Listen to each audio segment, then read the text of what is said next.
All right, and we're live.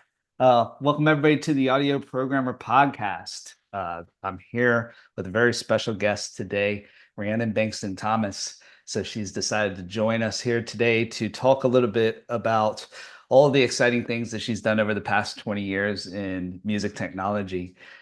So here on the channel, we talk about so many things that have to do with developer things, code, creating products, and I think one thing that we don't talk about as often as we should is about all the other things that we need to do to be able to release a product and actually run a company and actually release successful products.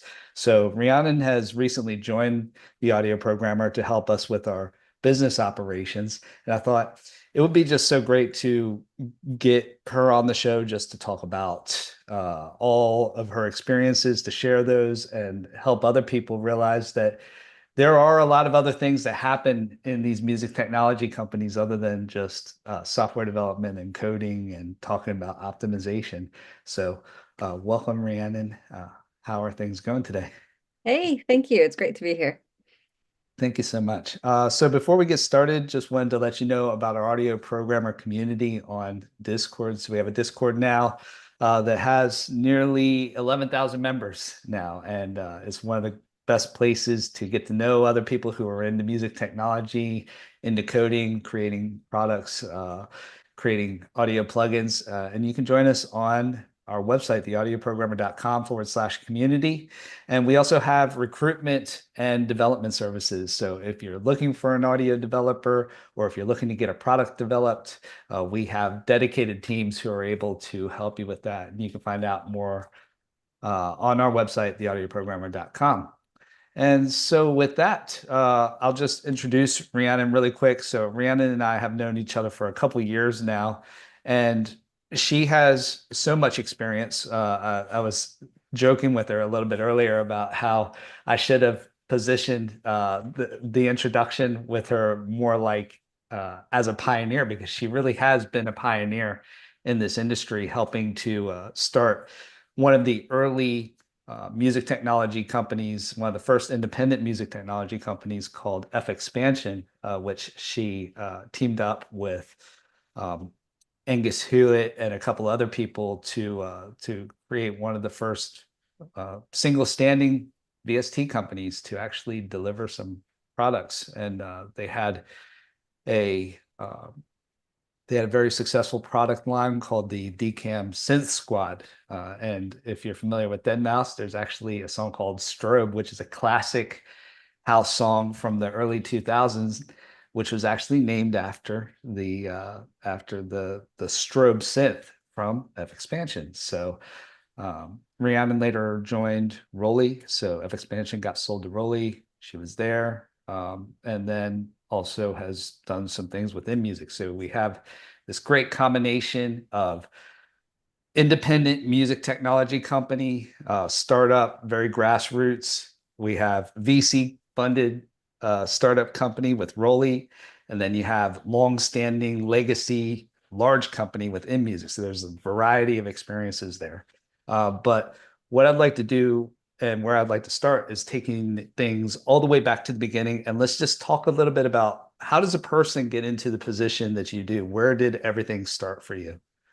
It's a good question. Um, so I think really, I mean, my parents say that as a child, I would I would just walk around the house like humming classical music tunes, which was slightly bizarre for a kid. But I was also really like hands-on into making stuff. I've always enjoyed um just crafting and making things out of wood and clay and all sorts. Um, I went to high school in the US, and it was a sort of specialist music and art school where you had to sort of audition to get in, and you had a major. So I was a music major and played violin and also viola in the orchestra for 4 years. So I had quite an intense sort of, I started as a not a total beginner violinist, but I'd only been playing for a few years, and that 4 years of intense playing really I learned a lot. However, I didn't love it. Like I didn't think I was going to go and do sort of professional, um, you know, musicianship. Um, and I didn't really know what I wanted to do at university. And I was sort of a little bit, after having quite an intense sort of 4 years of trying to be the perfect student, I was a bit burned out. Um, I don't know, it was some random conversation that my mother had had with someone who had done a degree in instrument building in London. And she was like, that would be the perfect thing for you. So we found the degree, and she's a very good organizer, my mom. So she helped me fill in all the paperwork and get me enrolled. And so I moved to London and did a music technology degree. But I think, it'd be sort of different. It was a different sort of degree than I think the music technology degrees nowadays would be. There was some focus on music production, but that was a very sort of minority focus. We did a lot of electronics and like music theory. And what I really loved was getting in the woodworking workshop and building stuff. So I built a violin, or sort of like a modified violin. And yeah, I really had a good time. But it was not the kind of degree where there was an immediate path into a career. Um, we all did joke on the on my course that we would end up working at a supermarket.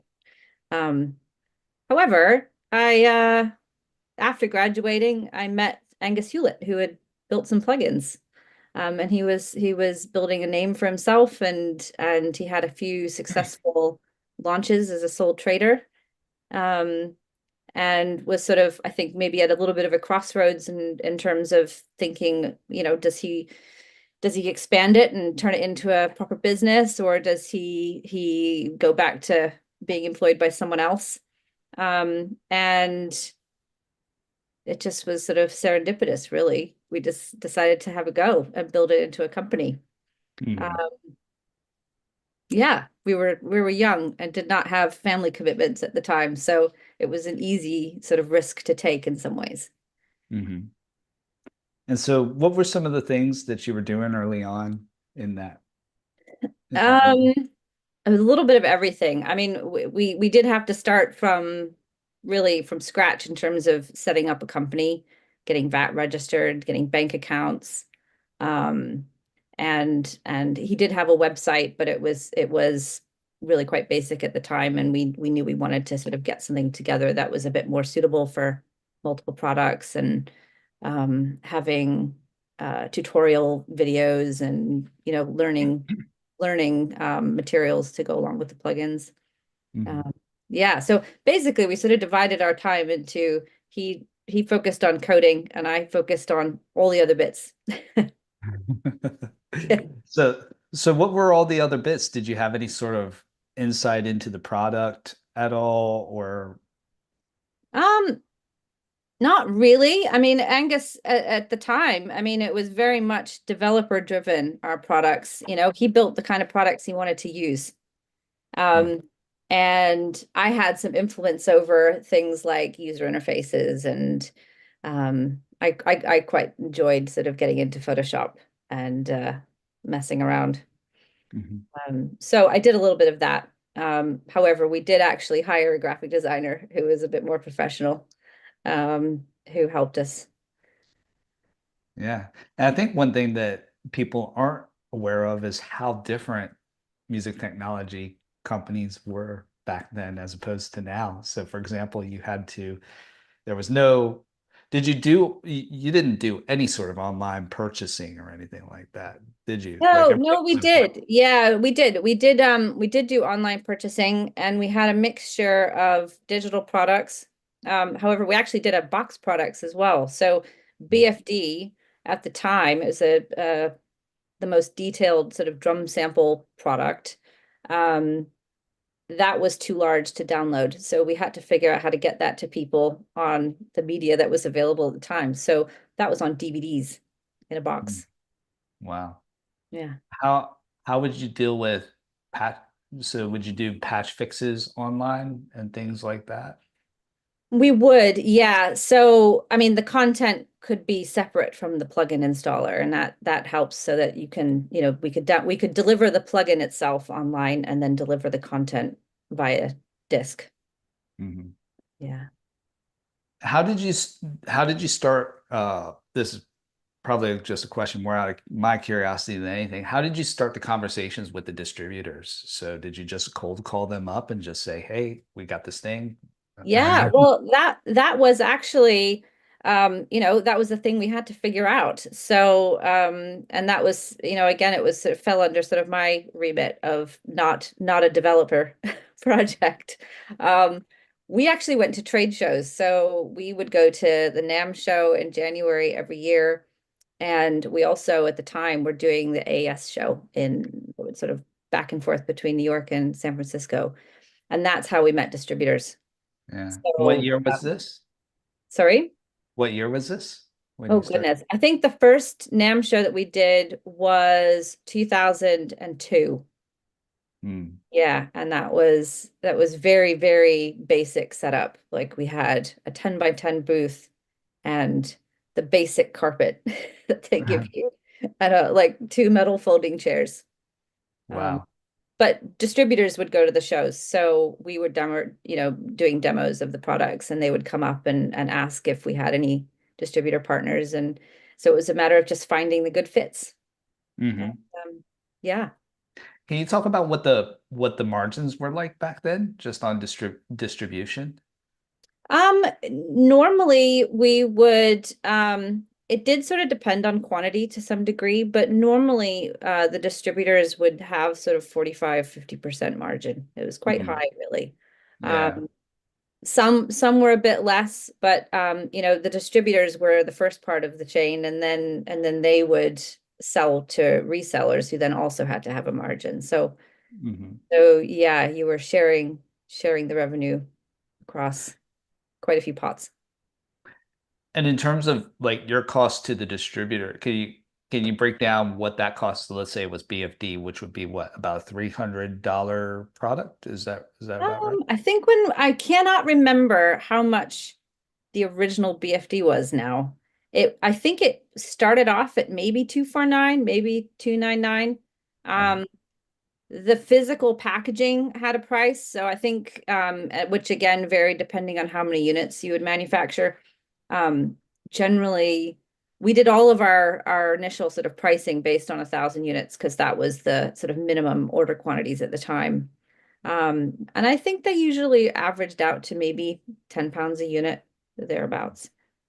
Okay. Um, but the distributors would take care of shipping. So we would ship to the distributor on their accounts. Oh, nice. That's Yeah. quite nice. Uh, Yeah. so would it be like a 2x at every step of the way? So let's say that it was, 50, would it be 50 to the distributor? Then the distributor would go to the to the menu A to the reseller. storefront. Yeah, Yeah. the storefront and be like, okay, it's 100, then it would be 200 or 300 from there. Was it like a 2x at every step of the way or? I mean, roughly speaking, everyone had different sort of price structures, I think, really depending on the quantities involved. If a distributor was selling a box of 10 units, they might have one sort of price. And if they were selling, 50 units into a store, they might have a bit more of a generous price. So Mhm. yeah, it's difficult to remember this that the whole boxed software product era ended quite a while ago. Yeah. Come on, it was only 20 years ago. Yeah. So what were some of the other things that you had to do? So you had to set up accounts, you had We uh did, yeah. So setting up, I mean, managing the distributors was a fairly full amount of time, not a full-time job because I did quite a few things, but it did take up a reasonable amount of time. And at that time, because that was the only way really to sell BFD um, in quantity. That was our main kind of sales channel, really. The online sales were maybe about half of our business. I don't know, maybe a little less. Um, so there was a lot of managing relationships and keeping in touch with people and thinking about, you know, um, different areas of the world would have different cycles of holidays and different promotions and things. So there was a lot of just working with each distributor on, sort of slight variations of sort of marketing plans and yeah. Hmm. Um, what was the other part of your question? I think that was the only That was part. it. Yeah. So Oh, managing accounts, and well, the other side of it was actually getting the box products produced, right. you know. And that was designing boxes, getting, barcodes and arranging things with printers, creating gold masters for the DVDs. Um, yeah, there was a we had such a good relationship with FedEx. It was like, and one of our offices, if anyone in the FXpansion team is listening to this, they'll remember we were in central London in the Seven Dials, in Covent Garden, and there was no parking like right on our street. So we would all have to carry these boxes up and down from FedEx trucks. So take the delivery in, and then the minute we would get a delivery, we would then have all of our distributor orders to send out. So put stickers on, send everything out again. Yeah. What was the feeling at the time? Was it a feeling of excitement? Did you feel, was it a load of stress because there were all of these things to figure out? What was the atmosphere of Um, it? I think we were all just really enjoying ourselves. I mean, we were a team of friends, we all hung out together. We socialized in the evenings together. Um, we were all kind of into very similar things. We'd go and see gigs together, and have evenings in the pub. And, so in terms of like the team dynamic at FXpansion, it was just a lot of fun. Yeah. Uh, cool.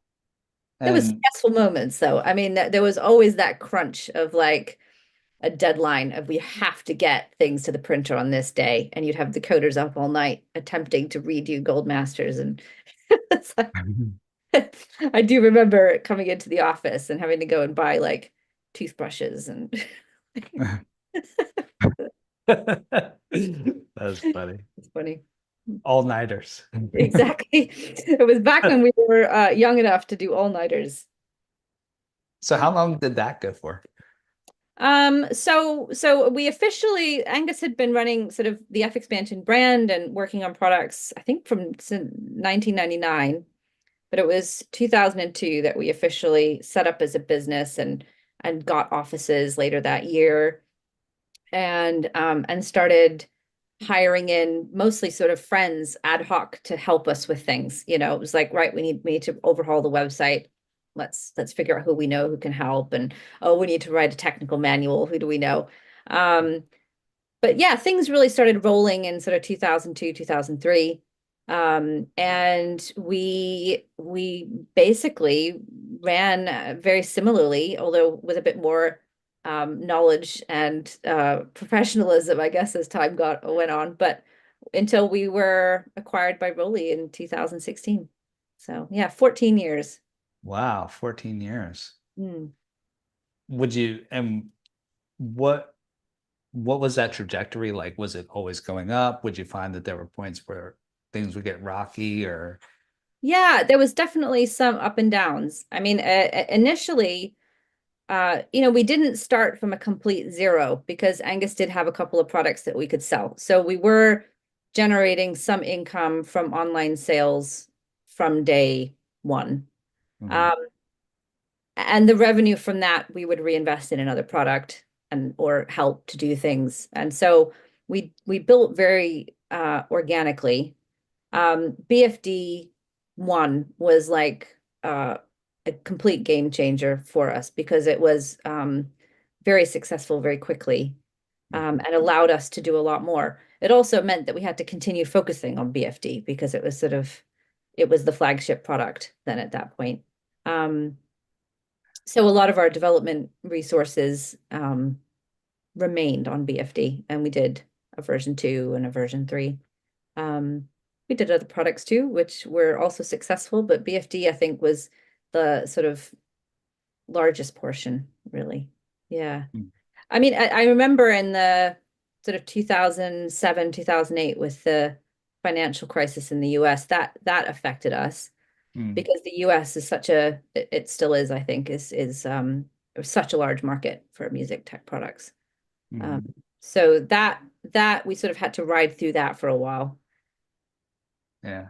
And We obviously, need to as get more companies come up and there was competition and other products would come in and, so it wasn't just up, up, up. It was up and flat and then up and then flat. And, there was definitely a few little bumps. Yeah. And Yeah, what's amazing is that all of this was pre-juice as well. So there was no it was. juice. Yeah. Well, I think Jules was developing juice sort of at a similar time as FXpansion was developing products.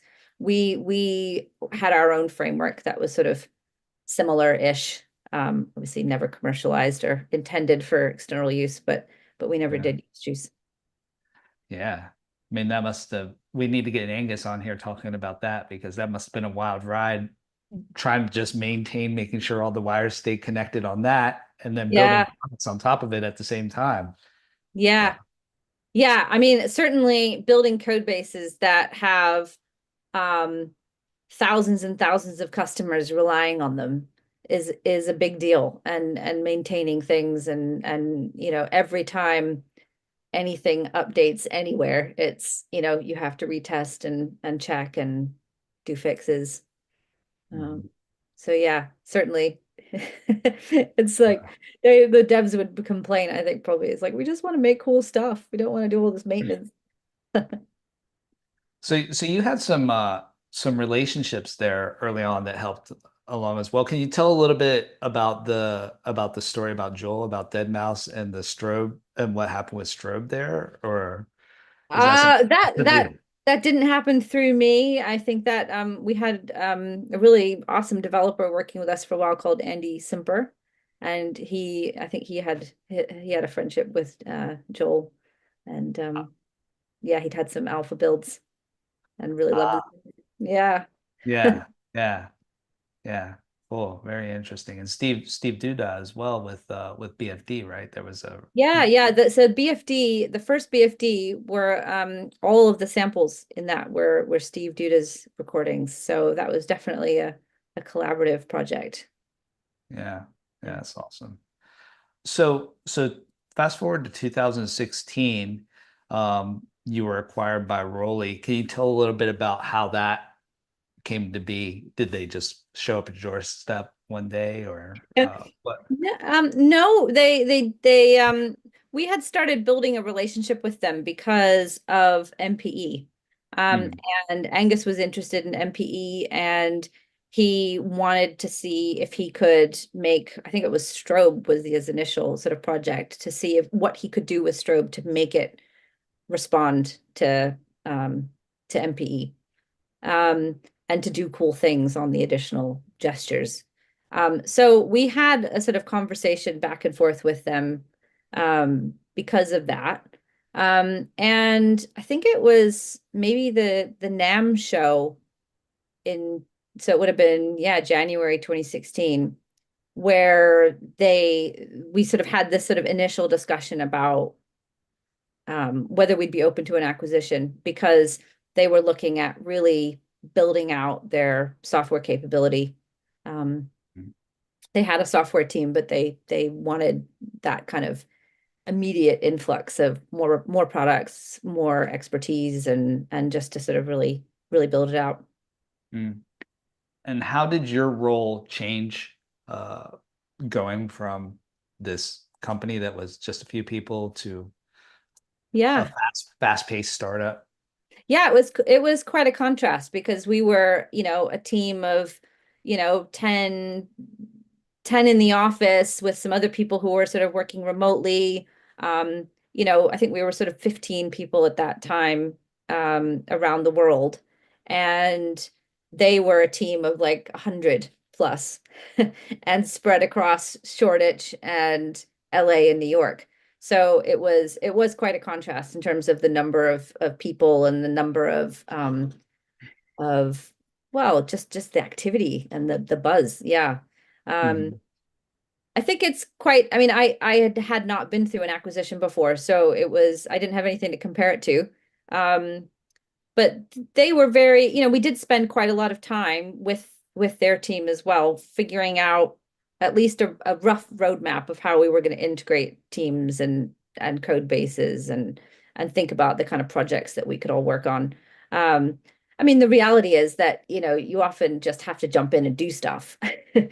Um, so I think, we had a great plan and it sort of roughly got followed. But actually we all just sort of got stuck in where it was needed. Mhm. So, so so a lot of the stuff that you were doing initially was more everything that wasn't being a developer, essentially. So all the business ops, all of the Yeah. infrastructure. Um, and then did you do some more, do I remember properly that you started doing some more product-based stuff as you integrated into Roli?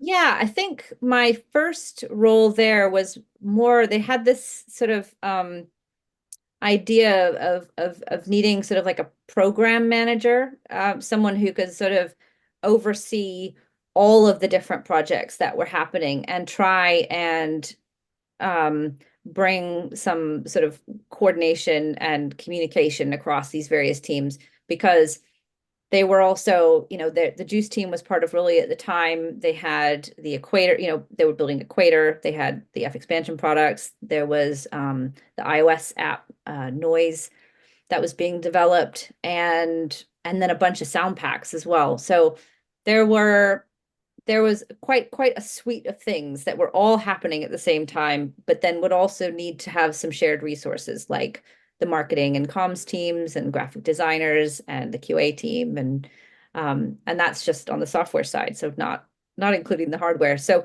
they wanted to bring some level of sort of visibility and coordination across all of the sort of different activities that were happening. So that's what I did first, which was really interesting because I knew all the people in the Juice team, but I never actually worked with them. So that was fun. Hmm. Um, and I got to learn about iOS apps because, Noise was in full development at that point. And so that was really interesting.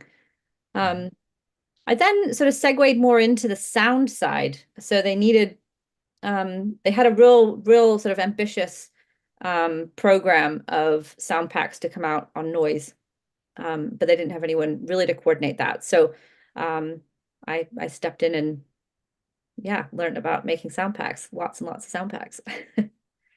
So were you more of coordinating between these interdisciplinary teams, or did you actually do any hands-on developer management?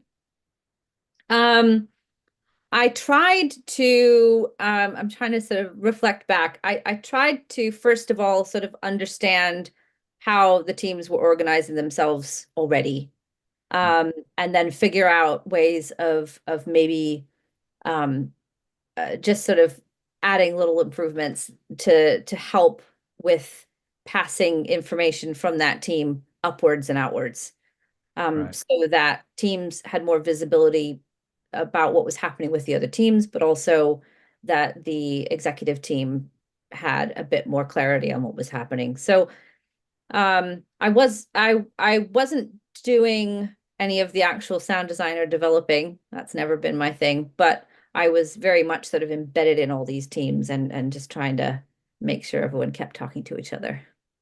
Hmm. Yeah.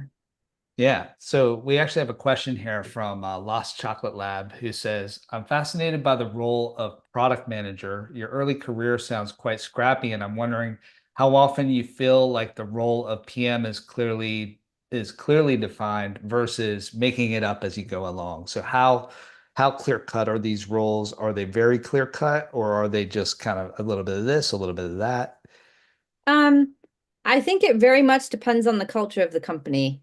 Because, uh, and I think also like pre-iOS app experience, the kind of project management that we did was very much a sort of waterfall approach. That was the development sort of process. We had a pretty clear idea of what we were going to build in advance. Um, and we then sort of broke it down into stages and figured out dependencies and sort of followed that path. Um, Whereas with iOS and what Roli were doing with their iOS app is they were really trying to embody like an agile team and to sort of work in these sort of much shorter sprints and trying to reach kind of iterative goals without actually having a completely fixed idea of what the end result was going to be. It was like Mhm. make something that works, play with it, maybe iterate, pivot, But in terms of like the actual project management, I would say uh I would say it really depends on the kind of project that you are managing, what sort of approach you take, and how how the company sort of feels about project management and what sort of expectations they have, because um, I think it can vary a lot. I mean, ultimately, you're trying to get a project made and you're trying to identify uh, all the things that have to happen in order to get to the point where you can launch it. And so that remains the same, I think. But how you actually break that down and how you manage each individual task or milestone, I think definitely can vary. Yeah. Yeah, that's been my experience as well. It seems that the smaller the team is, the more that you just got to be ready to dig into whatever needs to be done most urgently at the time.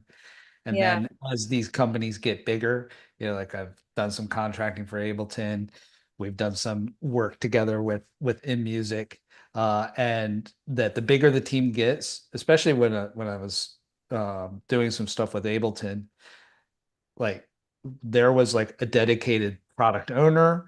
There was like a scrum master who was kind of the person with the whip, making sure that everybody was adhering to like the standards of Scrum and um, of agile methodologies, and making sure that stand-ups were true stand-ups, and that we were strictly following the rules.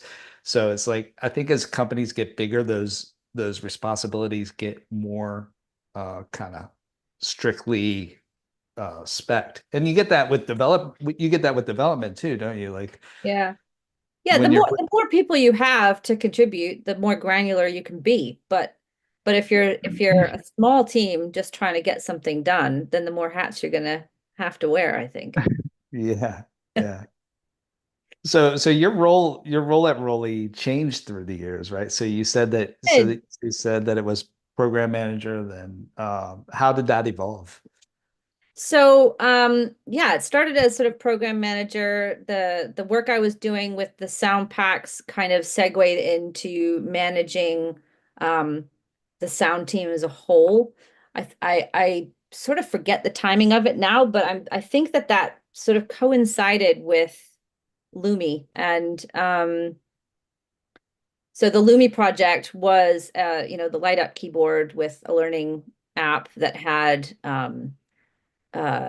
popular songs that you could play along to and learn the notes. And it was a lot of fun, but we had to build all that content for it, and figure out how we were going to do it and what resources we needed, what expertise we needed, how we were going to do licensing.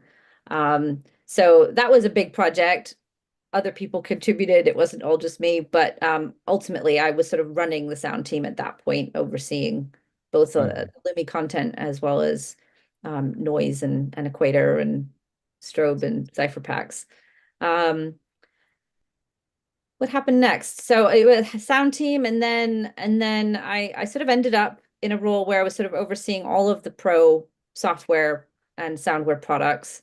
Um, and working with the marketing team on our strategy for how we're going to launch things. And um that happened. I think that move happened sort of towards the end of the Equator 2 development. So it was sort of bringing everything together to get that project to completion and have a successful launch. Yeah. Mhm. And then from there you moved on to inMusic from there. Yeah, so then I moved on to inMusic, and I mean, yes, it's a big legacy company with lots and lots of brands and people spread out all over the world. But actually, sort of, there was some stakeholder engagement and management, I guess, through to the larger organization. But actually, we were quite a contained little siloed team, so it was sort of it felt a bit like more of like a grassroots um, team uh, just within a much larger organization.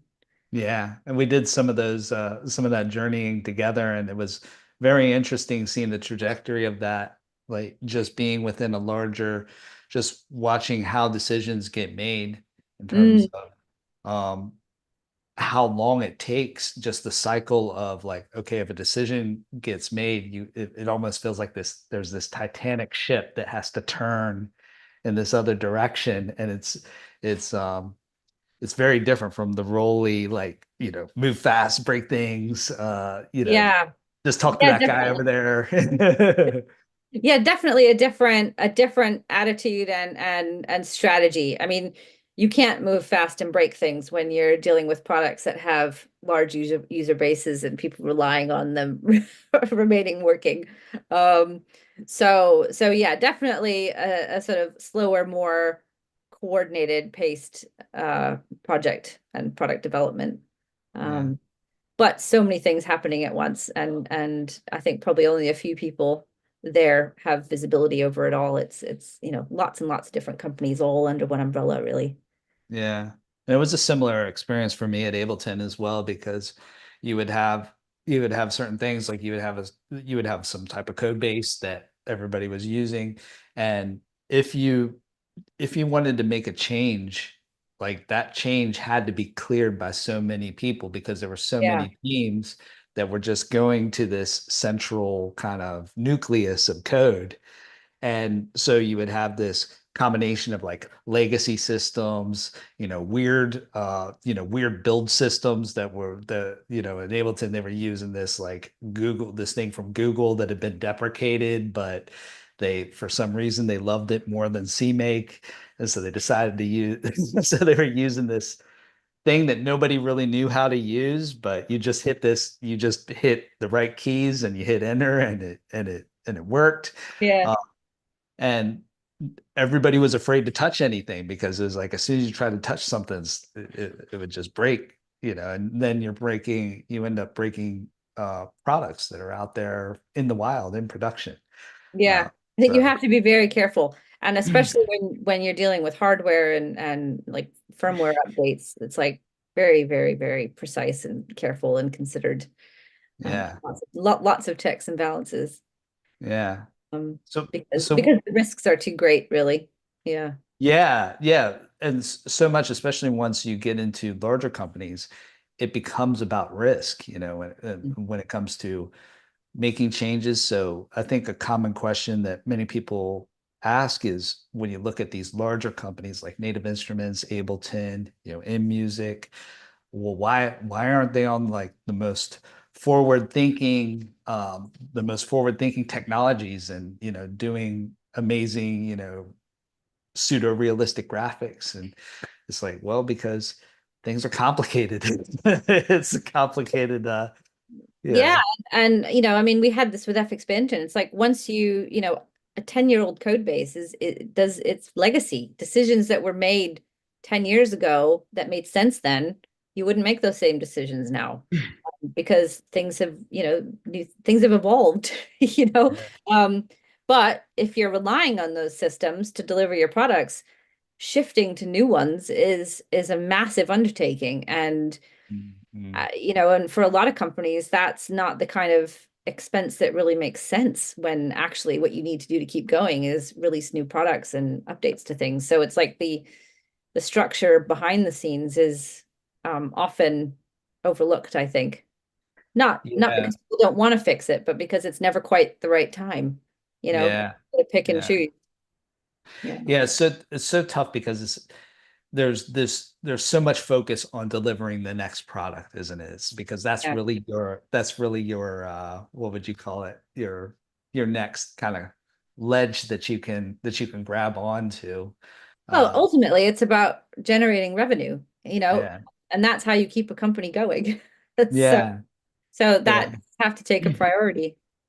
I see that there are some other companies that I've seen, not necessarily in music technology, but this, of course, anybody who's experienced in any software company of any size knows that this is just a real problem to deal with, and that um, now I've been seeing on the socials, people when people are talking about code, having one day a week or having one day a month where they just dedicate that to kind of gardening, straightening out their code base, getting things updated and getting all their systems updated, making sure everything is working properly. And that Yeah. feels like, yeah, Well, and I have spoken to developers before who, or teams where it's like they kind of do that without really talking about it.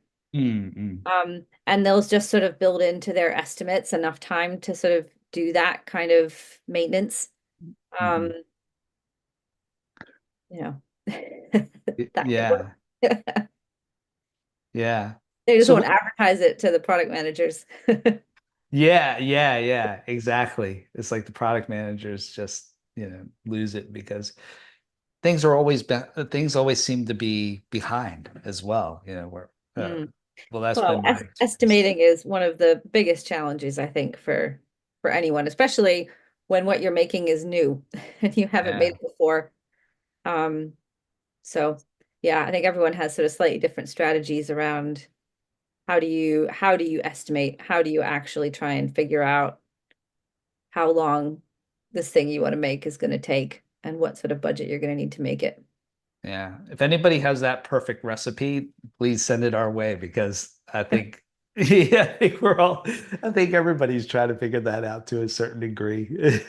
Yeah. Uh, Well, it's a process of iteration, isn't it? And you learn the language of the team that you're in. And um, some people will always overestimate, some will always underestimate, and you can kind of learn that and tweak and balance and sort of read between the lines. yeah. So now that you've worked in a couple different uh music tech companies, one of the most common questions that we get in our community is getting hired. Like, so what does it take to be a developer at these music technology companies? Looking across the breadth of those three companies in three different places, three different sizes. What type of guidance could you give for I'm not saying that the guidance has to apply for all three, but because in my opinion it doesn't. It's very difficult to make some generalizations that would apply to all three of those. But what could you say? So like if you said, okay, well, if you're trying to work at a company like let's say that was like a music tech grassroots startup like FXpansion. Obviously, times have changed now. You're not doing box products, but Yeah. what would you say are the things that the type of skill sets, the type of personalities, the types of things that you've seen in your experience in terms of the people that get hired into those companies? Well, I mean, I think for small companies, it's really important, as I think I said before, to be able to wear lots of hats, and that can be under a development or developer hat as well. So someone who can do a bit of DSP and who can do a bit of build system and a bit of sort of general sort of infrastructure, as well as implementing UIs, like someone who's sort of I think generalists basically are needed for small Yeah, companies. Um, because you don't have the luxury of kind of saying, okay, this person's going to focus solely on this bit, and then this other person is going to focus, solely on this other bit, and it's going to kind of go down the chain. It's like, no, no, everyone needs to sort of get their hands dirty and do a bit of everything. Um, I think, personality wise, people who are very comfortable like managing their own workload and identifying things that need to get done and just doing them. Um, and some people are great at that and some people aren't comfortable in that environment. So I would say the small grassroots kind of company suits the kind of person who's happy just to sort of get on with it. yeah, Um, But, also small companies need good team dynamics, So I think it really does the vibe suit you, like do the, if you're joining one, what's the atmosphere like? Are you going to get along with these people? And there's so much of like creative bouncing of ideas and, the kind of conversations that are like, oh, I would really like something like this. And then, I mean, we would have so many conversations where a sound designer would go, oh, could you just do something a bit like this? That would be so cool. And then a developer goes, oh, hang on, let me think. And then, you have this kind of collaborative brainstorming that will lead to such cool ideas. Um, Mm. and I think you get that probably a little bit more in smaller companies where people feel like they can have that kind of cross pollination, I guess. Whereas in Mhm. larger companies with more strict roles, there's less of that kind of let's just all throw some ideas together. Yeah. Um, Yeah, I miss that dynamic. So Rhiannon and I actually worked together for a little bit at Roli, even though we didn't have a lot of kind of interaction, so to speak. We were on two different teams. That one of the things that I thought was so cool about Roli was that they had the kind of snack area where yeah, when people needed to take a break, they would just go to the snack area, and then you would just have these cool conversations that would be taking place. Like Jules would be there with Angus, and they'd be talking about some sort of new thing that they were trying out, or Angus would be asking Tom Poole a question about something that he was working on, or what do you think about the best way to approach this type of problem? And yeah, I think that more than anything, that's what I miss about uh, just daily work in general is just yeah. those by chance conversations that were happening in the snack area. I thought that was a really cool dynamic. This I find it so challenging to replicate that in a remote environment. Definitely. I mean, I was at Rowley when COVID started and we had the first lockdown, and I think, we all sort of adjusted to it fairly well because we had had these years of working together in person, and building those relationships and building those, as you said, like relationships across your team because there was so many opportunities to sort of interact with people who you didn't actually work with on a daily basis. Mhm. Um, and so I think it was probably quite challenging for people who joined Roli during lockdown, because they didn't have any of that history. Yeah, Can imagine it would be quite a bit more lonely. Um, but yeah, I definitely missed that. And Roli had a really good culture of that. Anyone could talk to anyone, and there didn't really feel like there was massive barriers in terms of like the hierarchy of the arches. Everyone got stuck in and felt like one unit. Um, yeah. yeah, I don't know how you replicate that with a remote environment. It's very difficult. I don't think you can really. I don't think it can either. I mean, so I was working with the Juice team working on ADC at the time, and it was just sitting there with the Juice team, just watching like Ed Davies on one side, Jules on one side, Tom Poole, Cesare sometimes, and then Dave Rowland would come in from time to time, and it's like you have some of the best audio developers in the world that are literally sitting feet apart from each other and just doing their thing, and just even watching them and watching their process, you soak up some of that, and you get this cross-pollination that I think is really cool. It's so difficult to replicate, and I do miss that. Hmm. But yeah, it's a really interesting one. Um, yeah, so you were talking a little bit about developers in that startup environment needing to be able to do anything. I think one thing that I've found, just being around some different teams is that every every company is different. Even if you look at companies that are similar sizes, uh, each one of them has their own distinct products, their own distinct personalities. Hmm. Uh, and I think that's one of the things that makes music technology a little bit challenging, than a little bit more challenging, or challenging in a different way than working in other fields, is that if you look at the types of products, for example, that inMusic creates, you have the Akai MPC, you have you have all of this big product line, you have DJ products. Whereas you look at Focusrite, Focusrite is another, pretty large company, but the types of things they're working on, audio interfaces, they have a plugin line, they have different types of products that they're working on.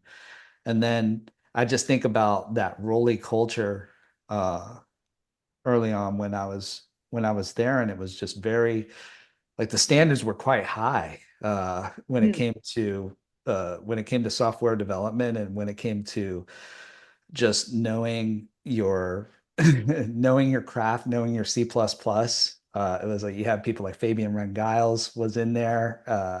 So it was like the standard of coding was like you had to really be on your game. And I think that that was something that helped raise the bar for everybody. You know, how you have these athletes that they're so good that they actually raise other people to a whole new level. And I think we saw a little bit of that at Roli where you had people like Jules, Fabian, and other people, Angus, that they just it was like, okay, I need to come correct. I need to come with my A game here. Yeah, I mean, I don't know. I mean, it certainly felt like, I mean, not actually being one of the developers, but working with them. I mean, it certainly felt like there was a really healthy dynamic of helping each other. And I think they did quite a lot of not like pair programming, but reviewing each other's code and being able to ask questions. And I feel like the more senior developers there were all very good teachers, Mhm. and egos were at the door kind of thing. So I it's certainly from an outside looking in on the development team, it felt like quite a healthy dynamic. I don't know whether every developer would say that as well, but Yeah. yeah, and I think I mean, that's such an awesome, opportunity that for more junior developers to come in and get that experience. hmm Yeah. Yeah. Also just those opportunities because everybody had lunch together as well. Oh So it yeah. was a whole, Lunch. I think that there were some, you know, obviously there were some things that didn't go right, but I would say that, the culture that I experienced there was that, well, you had so for people that don't know, they used to actually have an in-house chef that would serve vegetarian lunch. And so there were two locations. There was like this main office that did mostly I wouldn't call that the main office, but you had an HR kind of center, and then you had the Arches, which was down the street.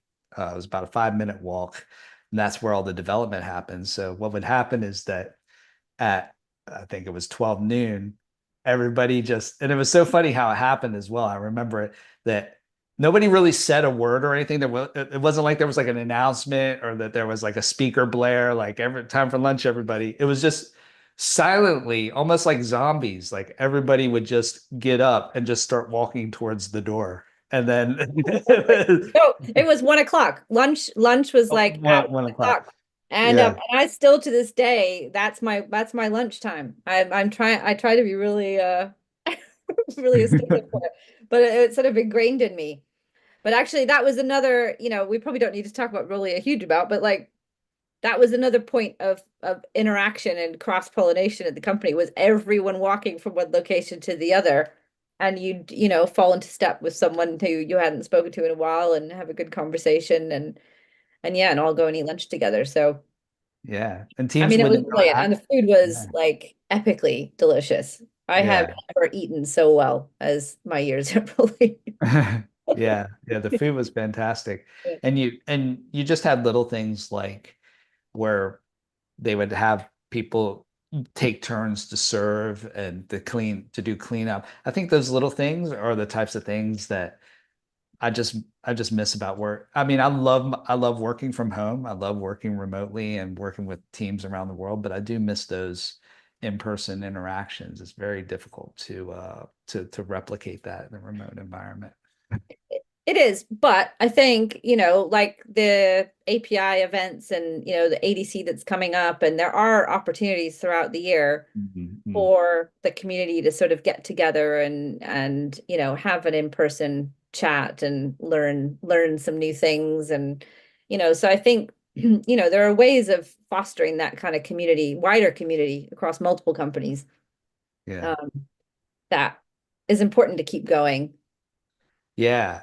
Yeah. You bring up a great point, which is that even though even though you don't have certain advantages that you have with working in person, that the culture that doesn't um negate the need for having those connection points, having those and having that time to bond as a team, and having these having these events like API, ADC, the meetups that we do.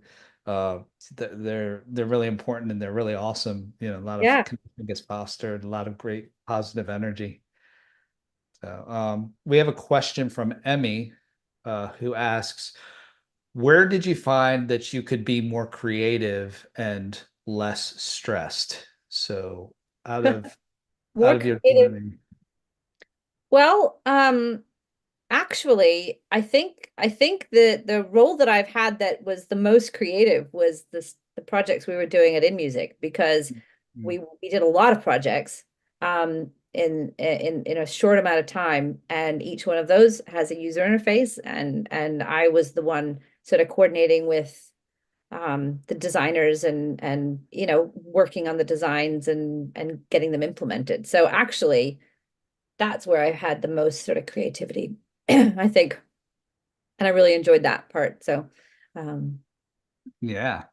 Yeah, that's a great segue into what you're doing now with us as well. yeah, So in case you missed the announcement yesterday, Rhiannon has joined us here at the Audio Programmer, and is helping us with this, with our business operations. And I think that over time, what's happened with the Audio Programmer, it started out as this community, and then it grew into this place where between where I could manage, it started where I could manage kind of everything myself. And I was just getting different inquiries and just trying to figure out, well, what is this thing going to be? There's a lot of positive energy here.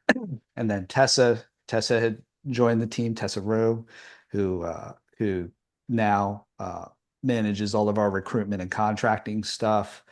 And then we started doing events and meetups, and then we started doing like software development for clients. And over time, it's like as you start getting into different currencies, different, managing developers all over the world, and it's just grown out like this spider web that you realize, wow, there's a lot in here. and that and that it's so funny, like having you joining the team.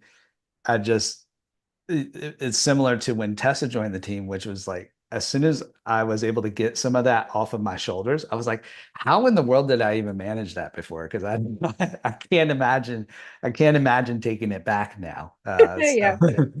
Um, so let's talk a little bit about what the stuff that we're doing together here at the Audio Programmer. And for there are a lot of people, of course, that recognize us as a community, but I don't know that we talk a whole lot about what we do from a business standpoint. So maybe um, I can hand that to you and let you talk from your perspective about what sort of stuff that we do.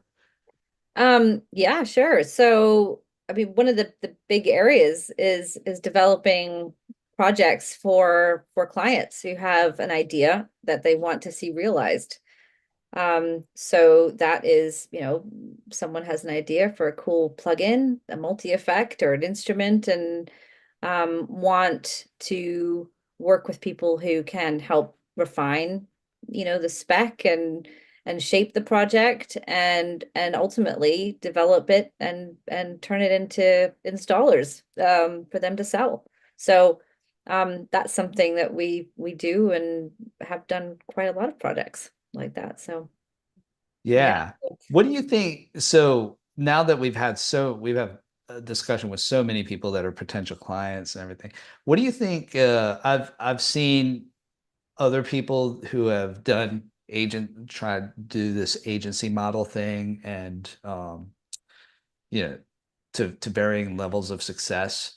Uh, and I have my own opinions about this, but I would love to hear your opinions. What do you think it is that is the most challenging about running this type of agency or this type of business model? Um, well, I mean, I think probably the most challenging thing is actually getting to the point where you're talking about how much something's going to cost. Because developing plugins, anyone who's developed a plugin will know it takes time. It's not a quick snap your fingers and a week later you have something you can sell. These are multi-month projects that involve lots of different disciplines. You'll have several developers working on it.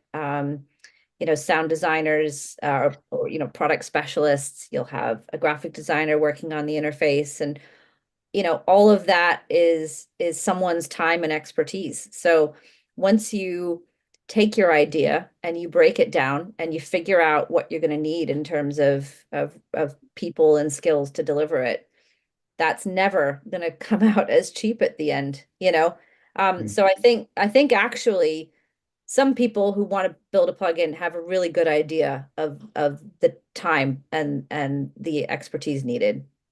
So those are easier conversations. But some people have never done it before, so they have no frame of reference. Mm. And and I think actually that is then the challenge is going, well, actually, this is quite a big project that you want to do. And let's break it down for you. Um, Mm. Mm. Oftentimes there's always a process of iteration. It's like, okay, these are all the things that you would like to do. Um, some of these things look like small jobs, but actually they're very complex under the hood, and are they still as important as you originally thought or not? So you can sort of have a scoping conversation, and that's where having experienced product kind of designers and developers really, really comes in handy because they can work with a client and do that back and forth and speak honestly about how complex or how important they think a feature is. Um, Mhm. yeah, Yeah. It's like now that we've been on this journey quite a few times, I see other developers out there that they are people that actually are asking for one developer to do this type of job, and it's just crazy. Like that just sounds like insanity to me when you start thinking about doing a project properly. I mean, in terms of yeah, like the amount of client communication that you need, because I was going to say that one of the um, you know, biggest obstacles that I see for people is client communication, yeah, because you have these.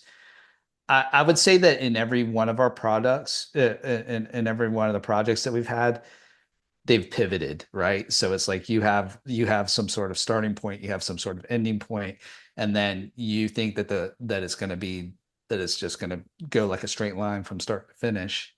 And in my experience, it's never gone that way. And that it just has this organic flow that the client, they just think of new ideas, they think they want to pivot in another direction. They all of a sudden thought of this brilliant feature that they wanted that they didn't think about in the beginning. Uh, yeah, and and just navigating those conversations, or and also that you know it was like we were talking about earlier, where even with the best estimates, sometimes there are complexities that arise where you're trying to implement something and you're finding that it's taking a lot more time than what you initially anticipated it to take.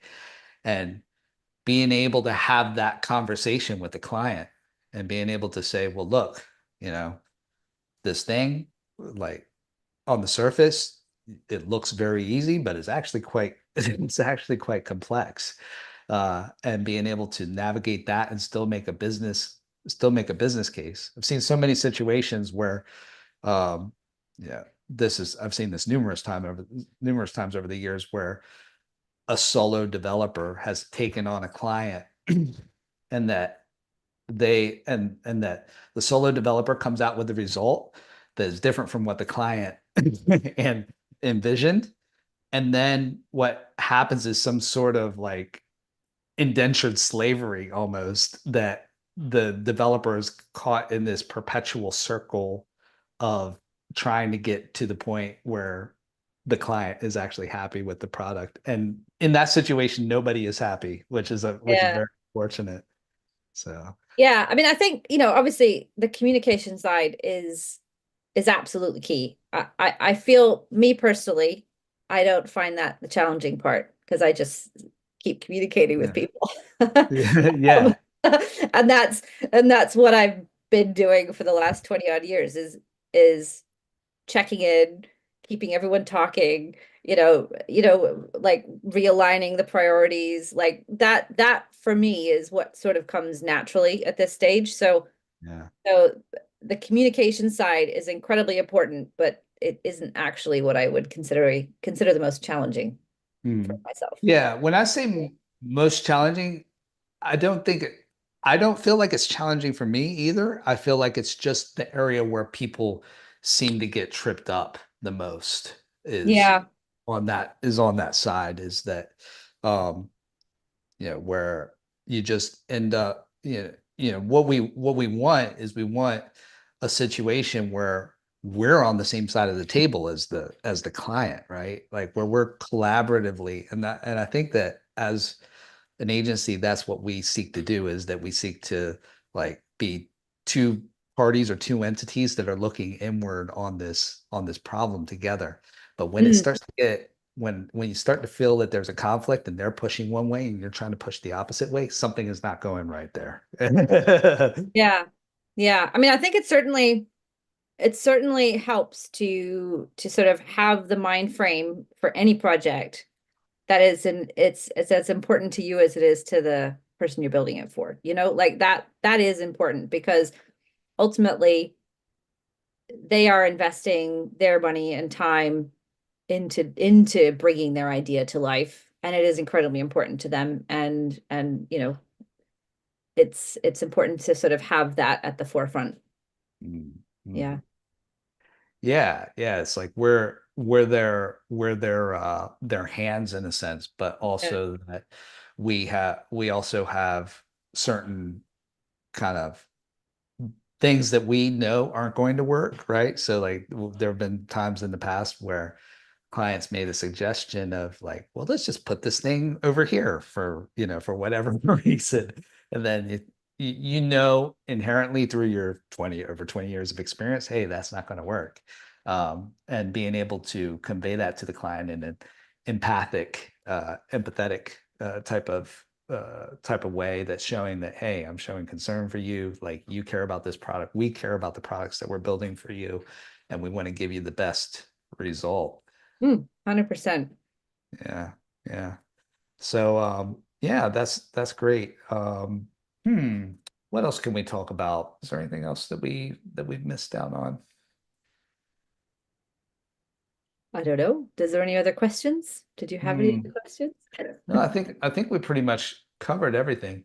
Um, I guess one thing, so yeah, so maybe we can finish off with this. Uh, so you've seen a lot of changes over the time that you've been in the industry. Where do you feel that we are now? Obviously, we're in a place where there's a lot of uncertainty in the industry. Where would you like to see things go in the near future? How would you like to see things differently? How would you like to see the industry different Change. from where it is now? Well, I mean, this may end up being a little bit of a pipe dream, but I would love to see more of a focus on value for plugins. I mean, there's never a shortage of ideas, and the more plugins that are out in the world, it seems like it's the bucket is never full. There's always some new way of looking at something or some new combination of things or ideas is we don't have a shortage of ideas. Um, but I think it's tougher to make the commercial um, argument to actually build and then market that idea when the prices have just come down and down. And I think that for me makes it more risky to go for the larger, more technically, time consuming projects.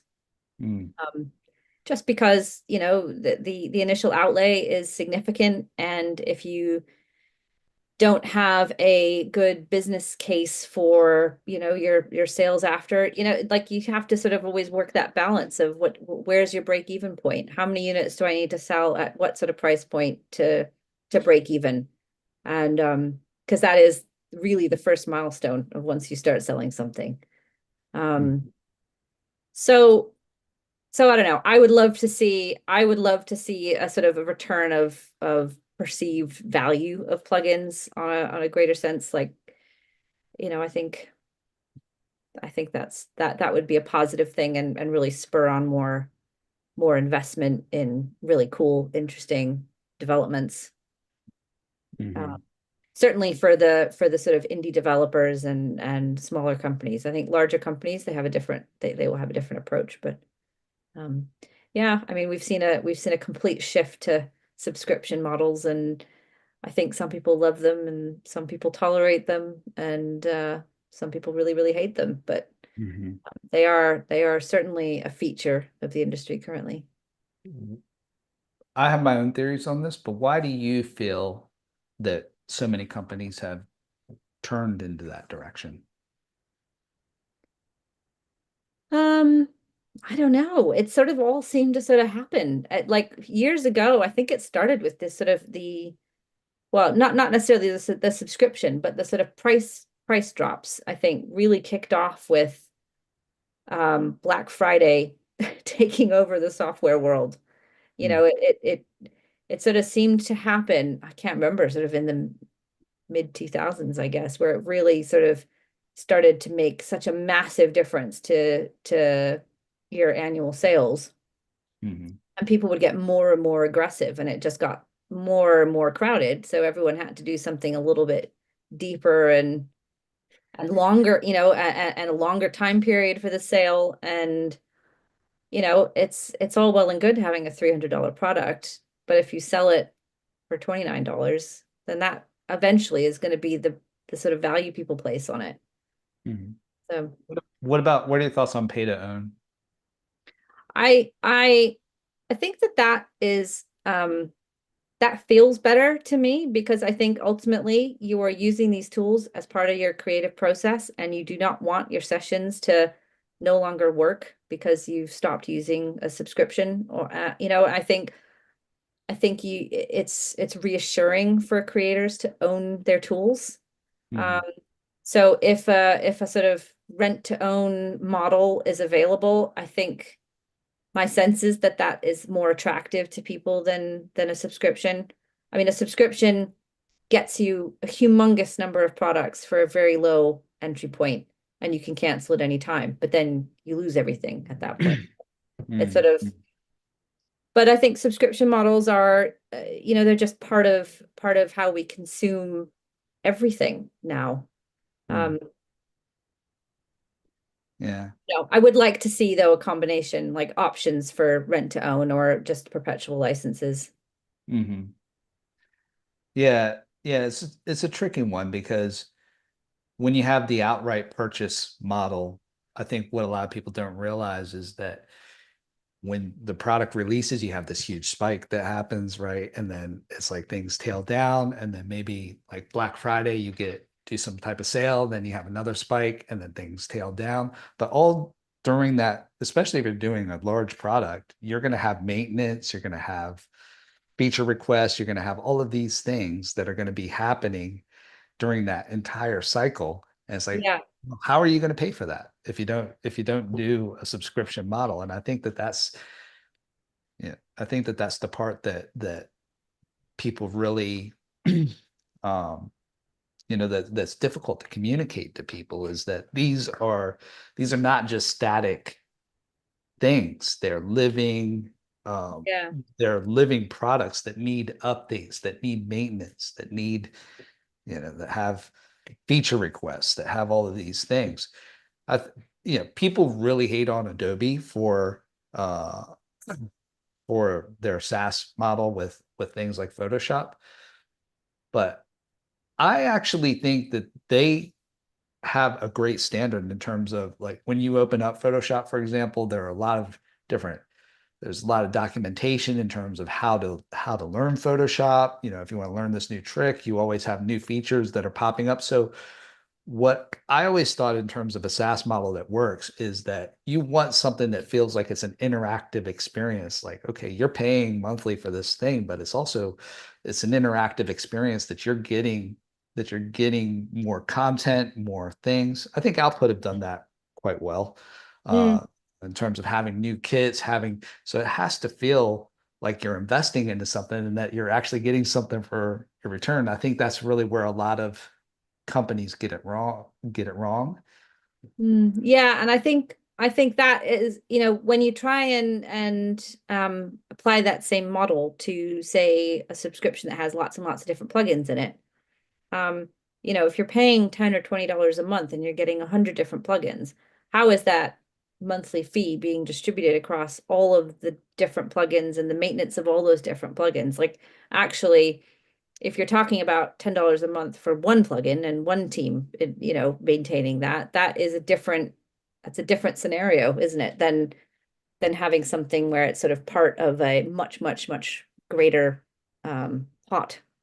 Um, yeah, I don't know. I think, the industry will evolve and the things that work will remain and the things that really don't will eventually fall by the wayside. But I hope that it doesn't that there's enough room there that people can still see a business case for making their dream a reality of whatever thing that they want to create. So Mhm. think having quite a few different models, but having space for the one plugin that you really want to build, and to be able to put that out for sale and to have enough people engage with it and enjoy it and ultimately buy it, that it supports you to maintain it and to hopefully invest in another cool idea, like that's I think the hope.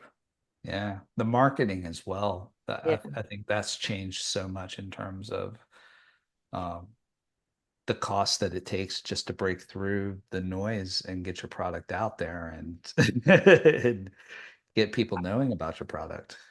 definitely. I mean, when we were first launching products, their social media wasn't a consideration.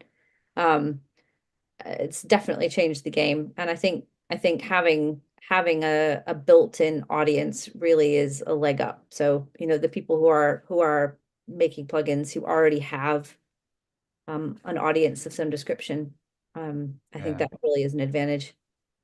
Mm, mm. Yeah. Making more creative products as well. I would love to see some more creative products. They come out every now and then. You have your products like SimPlant, which I thought was awesome. There some of the stuff that Modalics come out with is really awesome. But I think I would love to see more developers breaking the mold and doing more creative things that are more opinionated than what we see. We've got enough you know emulations of things. So There's always a new twist, though. There's always a new twist, and I think.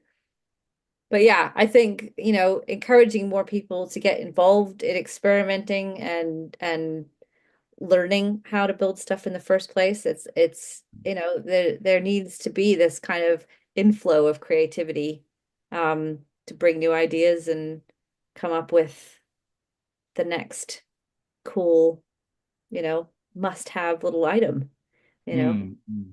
Yeah, it's like what I've seen in the industry, and I find this so interesting for us just as human beings, and how we are as humans in general, is that the more availability that there is, like if the possibilities are infinite, that we all just tend to, as a group, as a species, we tend to gravitate towards some medium that is boring and safe. And it's like if you look at where we were in terms of music creation and just where we were musically in the 60s, 70s, and 80s, where when you went into a studio, the equipment that you had was the equipment that you had, and you had to make do with what you had. And as opposed to today, where it's like you can make anything, you can use it's like you can sonically create anything, you can have practically any drum sound that you can imagine. But why does everybody gravitate towards the 808? And I see that, I say that because I see that from a branding perspective as well, in terms of plugins, in that, like, they're like, the possibilities are infinite, right? Like, if you're like, I would love to be, like, heavy metal is not my thing, but like, if it was, I would make mine the most personality filled heavy metal, looking plugin that was very opinionated and just very like, this is who I am, this is what I stand for. But what I see is that almost across the board, what you see is that people just go with the same sort of fonts, same sort of branding. It's like, no interesting logos, no, the user interfaces look quite boring. I'm not saying that for all brands, but I would say that we could use a little bit more variety. Yeah. But I think that's where the sort of the newer brands, the newer plugins that are coming out now, I would say they are a little bit more experimental. I think if you're talking about an older brand which has a really clear brand identity, then completely changing it up and doing something a bit mad is probably a harder sell within that organization. Whereas, you know, a producer who's like, right, I'm going to make something that I've always wanted to make, and I'm going to put some really cool UI on it that looks different from anything else. That, Mm, um, yeah, I mean, I think, being really creative with the user interface is the way to go. I love that, and I love that from like the old days of Force and from right. and yeah, Yeah, it's somebody in the chat had just said that this company called Freak Show Industries do a great job of plugins with character. We've talked about Freak Show yeah, Industries in the past. I mean, definitely not the most PC in terms of their branding style, but what I love about it is that it makes me think almost of bands like Pink Floyd, right? So it's like, you have in the 60s, you would have these bands, and they would just be bands that sing, and that they go up, they sing a song on stage, or they record a song, they sell it, and that's it. And then, I don't know if Pink Floyd was the first to do this, but they were definitely probably one of the more notable ones, is that they started getting into visuals and started extending out into more than just a band that plays on stage. It was like they were an entire brand. And I think Freak Show Industries is a great example of a company that is like, when you go to their website, it's like their tone, their language, their plugins, like, love it or hate it, it all fits together, you yeah. know. Uh Oh yeah, and it's got an absolute personality. Like it's not yeah, planned. yeah. I would love to see more personality. Yeah, yeah. Yeah. But Um, there's a certain amount of bravery that goes with that, and just kind of like, right, I'm just gonna do it. I'm gonna do exactly what I want to do, and this is how I want it to look, and I'm not gonna let anyone convince me otherwise. yeah. And so, But we need that. Like, we're yeah, music, like, totally. we're working in music. And we're Mhm. working in a creative industry. We don't need, like, the whole, hey, people can tell me if I'm wrong. We don't need more safe stuff. We need more personality. We need more variety, in terms of, we need more things that stimulate our brains and inspire us, and make me just feel something. Like, even if I don't like it, even if it's not for me, at least it's almost like art, isn't it? It's like, Yeah, you go in and you see certain types of art, and art, for whatever it is, it's intended to stimulate a feeling, isn't it? And it's like, if it makes you if you see it, and you feel nothing, then it's almost like it's failed in its intent, in a way. Um, like, if you look at Banksy, I think Banksy is a great example of this, where yeah, for whatever, his style is like, when you see it, it makes you think, like, makes you, it just, for me, it stimulates something in me, where I'm like, Mm.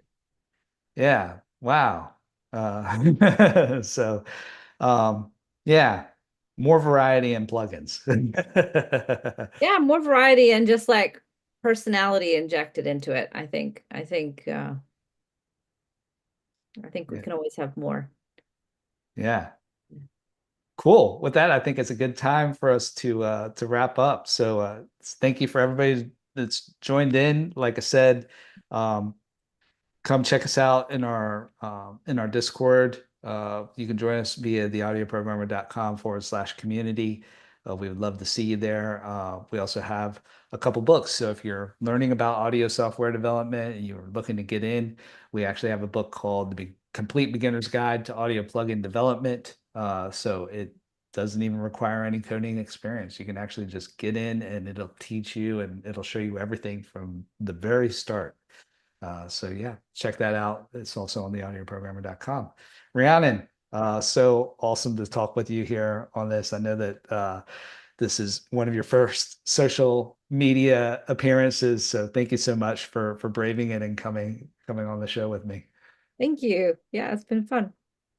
Cool. All right. And until next time, we will see you. Happy coding and see you next time.